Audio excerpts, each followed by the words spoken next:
क्या आपको पता है कि क में छोटी की और क में बड़ी की में क्या अंतर होता है? इसका प्रयोग हम कहाँ करते हैं?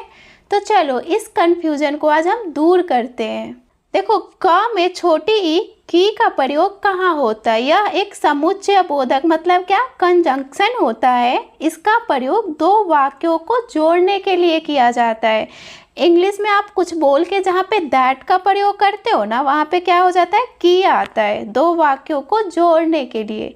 जैसे देखो, उसने कहा कि आप घर जा रहे हो। उसने कहा एक वाक्य हुआ, आप घर जा रहे हो दूसरा वाक्य हुआ, और दोनों वाक्यों को जोड़ना है तो यहाँ पे क के साथ छोटी ई का प्रयोग करते हैं, की का प्रयोग करते हैं। मुझे पता है कि वह आएगा। मुझे पता है एक वाक्य हुआ, वह आएगा दूसरा वाक्य हुआ, और दोनों वाक्यों को जोड़ने के लिए हमने की का प्रयोग किया है। देखो, क में जो छोटी ई का प्रयोग होता है ना, जो की है, इसका प्रयोग हम दो वाक्यों को जोड़ने के लिए भी करते हैं, और इसका प्रयोग हम या की तरह भी किया जाता है, मतलब क्या, विकल्प के लिए। जैसे देखो, आप रोटी खाएंगे कि चावल, तो यहाँ भी हमने क में छोटी ई वाली की का प्रयोग किया है। क के साथ बड़ी की का प्रयोग कहाँ करते हैं? देखो, इसका प्रयोग दो शब्दों को जोड़ने या संबंध बताने के लिए किया जाता है।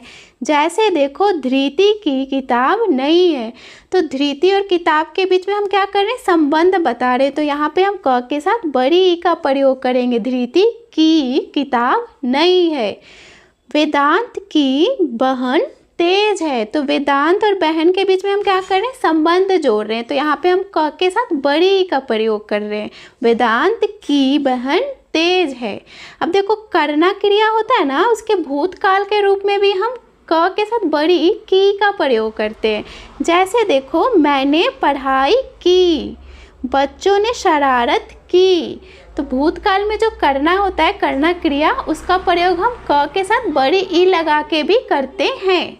चलो, अब आप मुझे कमेंट सेक्शन में बताओ कि राधिका ने बोला कि आप सोने जा रहे हो, यहाँ पे क के साथ छोटी ई का प्रयोग होगा कि क के साथ बड़ी ई का प्रयोग होगा?